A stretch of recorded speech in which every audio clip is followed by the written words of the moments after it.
back. Busy afternoon on this Friday. We thought we'd have a little fun. It's been a serious week. A lot of news making the rounds. So we want to introduce the one and only Michael Bratton back to the program from the SEC podcast. Brat, what in the world have you been doing? What's going on?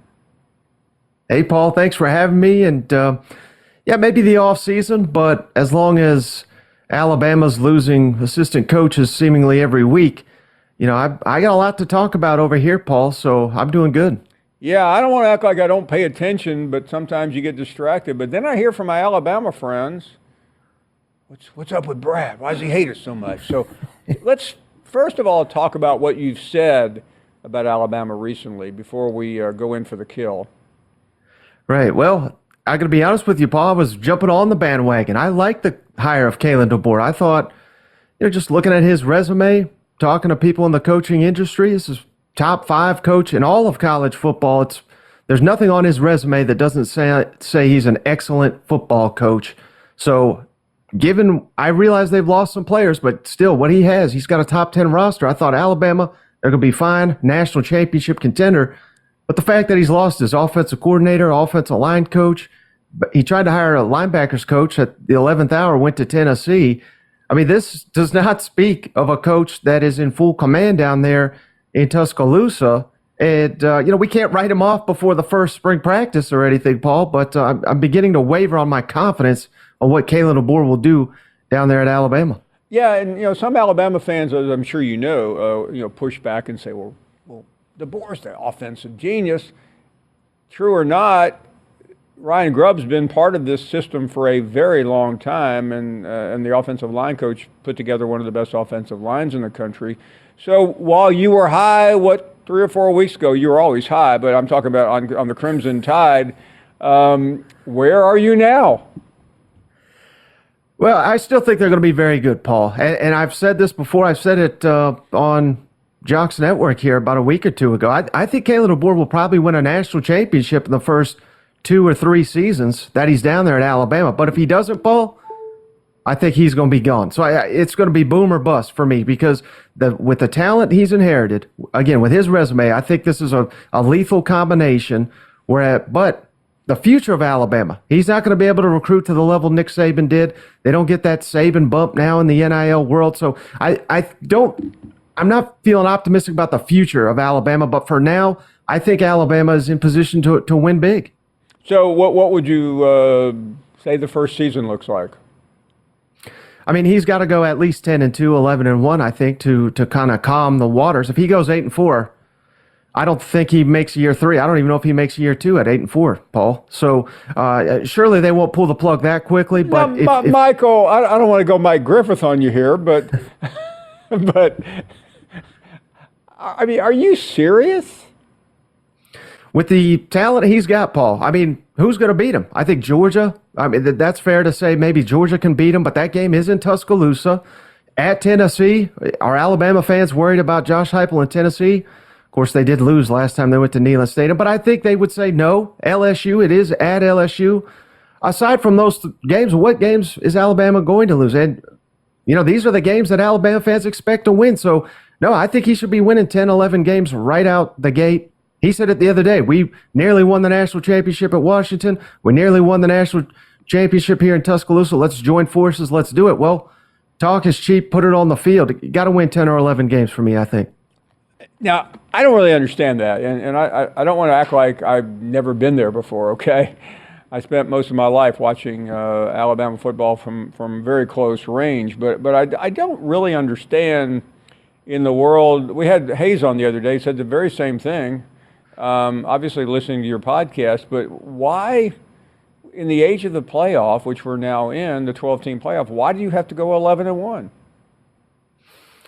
Well, I don't think anybody really knows what it's going to look like, Paul, and that's why I'm so fascinated by this upcoming season with a 12-team model, with no divisions in the SEC, with Oklahoma and Texas coming into this conference. So there's just so many variables, so many unknowns, but I think you got to win that 11, 10 games because we just don't know at this point in time how many SEC teams are realistically going to be there, but I mean, we're all optimistic in the offseason, right, Paul? I mean, there's about 7 SEC teams that think they're going to win 10 games, even though that's not going to happen. That's where everybody thinks they're going to be. But if you win 9, I think you're putting yourself in a position to not make it. And I think even 10-2, depending on who those 2 losses are to, you may not make the cut in a 12-team model. So if you had to guess right now in the SEC, are you going with Georgia, Texas, Alabama? Who is it? I think I don't necessarily get the Texas hype. I get it. They won the Big 12. That's kind of like the junior league. Let's see what they do in a real league. And I know people mock the schedule they have. They still got to play Georgia, got to go to A&M. I'm not ready to say Texas is going to be in the playoff. Now, happy to be proven wrong. I'm not a big believer in Steve Sarkisian as an elite coach. But certainly Georgia is going to be in that mix. I think Missouri, given their schedule, I think they're going to make a playoff run. Ole Miss, they should be there. That final spot, I think it comes down to Alabama, Tennessee, LSU, one of those 3. And I don't know that the SEC gets more than 4, if they even get that 4th. Mike, hold on for just a second, because I want to get your reaction to some breaking news right now. As we asked Topmeyer this, and we had not heard, but we have heard now, and this is a major story. You need to pay attention because the NCAA, as we know it, may be done. The judge in East Tennessee has granted a preliminary injunction suspending NCAA rules regarding name, image, and likeness benefits for athletes and indirectly easing the stress on the University of Alabama. This is according to Adam Sparks from the Knoxville News-Sentinel, who has been covering it as a major victory. Of course, it will be appealed, but it is still a major victory for the attorney generals in Tennessee and Virginia. This is a ruling by Eastern District Judge Clifton Corker, who found the NIL rules caused irreparable damage to athletes. Michael, we have been waiting for this for some time now. This has been a case that has been going back and forth. You tell me, but it seems like this will now be appealed. It may very well go all the way up to the Supreme Court, but this is a death blow, is it not, to the NCAA? Yeah, I don't know much about Judge Corker, Paul, but he seems like an outstanding man in my opinion. So, yeah, what is the NCAA, like 0 for 100 in their last big court cases? This was inevitable, I thought. And, I mean, how are you going to punish people for things that weren't against the rules at the time they did it? And, yeah, just another death knell for the NCAA. I thought it was hilarious. They took the NCAA name off the college football video game because we all know it. By the time that game comes out in July, the NCAA may no longer be in existence. So this to me was expected. Everyone's bending or breaking the rules, however you want to say it, in NIL, but this is just the latest in a long line of defeats by the NCAA, and I thought it was foolish of them to come after Tennessee in the fashion they did, and how strong not only everyone associated with Tennessee, but local and state government came at the NCAA. You just knew that they were going to fall down like they're not a house of bricks, Paul. They're just mud and sticks at this point in time. Yeah, I was somewhere this week where a lot of the top people from the NCAA Enforcement Division were. They were having a meeting at the same place I was at. And Michael, they're all well-meaning people, but they're living in a different decade. And this ruling is just going to open the floodgates. And listen, this will spend considerable time in the court system, but it is interesting because Donde Plowman took a chance when she made that trip down to the courthouse, but it looks like it's paying off. Yeah, no doubt. Again, they let the NCAA, they opened the door for them last time when they wanted Pruitt gone. They didn't want to pay him. That was a genius move. They've done a complete 180 this time around, and I think it was the right move again because I think Tennessee possibly would have got hit with the repeat offender clause, so to speak. So, yeah, I love to see this. I don't think the NCAA's got any purpose in college football. I have no idea what in the world they're doing with these archaic rules. And I, for one, will be happy, Paul, when they're no longer nosing their business into SEC football. Hey, by the way, Michael, before you go, I looked as that story was breaking and you were talking about Alabama. He's already run off. He was apparently afraid. But I looked down at the caller board, and do you have any idea who showed up who wanted to take you on? Probably my friend Larry. Larry from Shelby was on the call, and I literally, they were telling me the story was breaking, so I couldn't go to him. And by the time I looked down, naturally Larry ran away. But it was too bad. DeBoer's lost Larry, Paul. I mean, he's losing everybody down there. Yeah, no, I'm really interested because we'll get back to the Tennessee case in a few minutes, and we have Adam Sparks coming on later, but. This whole Nick Saban dichotomy. Saban shows up Saturday at the basketball game. I mean, it's just like a run-of-the-mill Saturday game.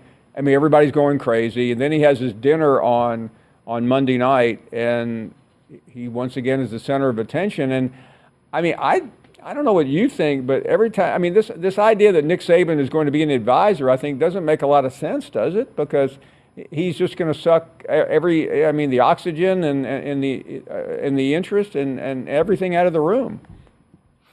Right. Maybe they can Zoom from his $1 million mansion there on the water from Florida during camp to help out. But I just don't know how helpful that will be, Paul. And, you know, that is something that's not being discussed enough. But all the elite players that he did bring in there on the defensive side of the ball, now they're going to be playing under a completely different system.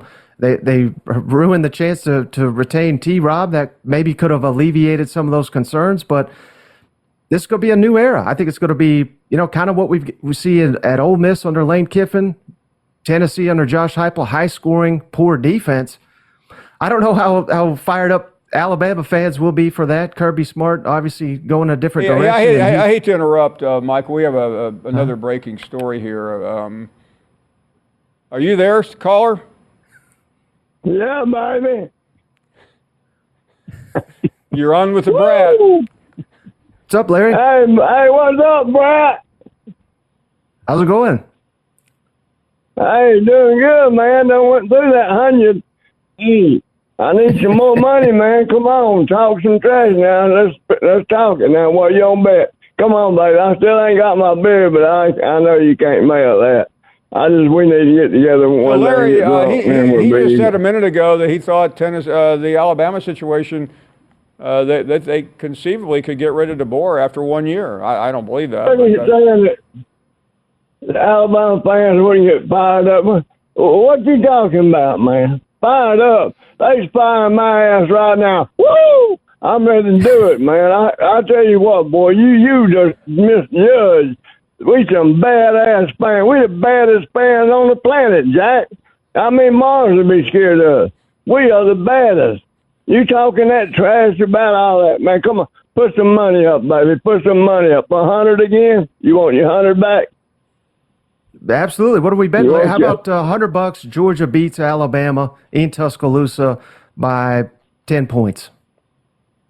Yeah, let's do 200. Hell, boy, you got it. I see you bought your new shirt. Now, you must have got some money from somewhere. Yeah, you did. You got your, come on. Larry, I may join this conversation. I may join Brad on this bet. You want in, Randy? Jack, you're going to be suckered in because, listen, we in the foxhole, baby. We ready. I can't hear you. You scared to talk? Hey, Brad, before you got this guy, cousin Vinny, whatever his name is, that you do the show Cousin with? Shane. Cousin Shane. Why don't you fire him and hire Larry? Don't you think it would be a better deal? I'm considering it. I mean, he's more accurate on his predictions than I am. Anything. He got on his show. What do you think because one of our callers yesterday when they jump up out of the cornfield. Hey, Larry. Yeehaw! Larry, I'm trying to get you a good deal here. Be quiet. Okay, buddy. Somebody accused us of paying callers, which we don't. But what would be a good salary for Larry to do this show with you? How about a 6-pack per episode? I'll take over the show. I'm sorry, Brett. I would take it. They would be firing your ass. They'll be running you down the road with a cane. Whoop! Get out of here, boy. We got somebody now. Okay, Larry. We have to get back to regular. Where you been, Larry? Larry, we have to get back to regular programming. But thanks for calling, Brad. I get lean again, Brad. Come on with that cheese, baby. Rat needs some. Whoa! We love you, man. You're a good guy. Take all this crap. I appreciate you, Larry. Hey, Brad. Seriously, where else? What other shows can you go on where you get treated like that? I mean, this is by far the only one that I can experience something like this. So I do appreciate it. Michael Bratton, thank you. We'll see you soon. Michael Bratton from that SEC podcast. More on the breaking news of the day, which is significant. I mean, we were having fun there, but this is as big a blow to the NCAA as they have felt maybe in the enforcement department's history. We'll take a short break. We are back after this.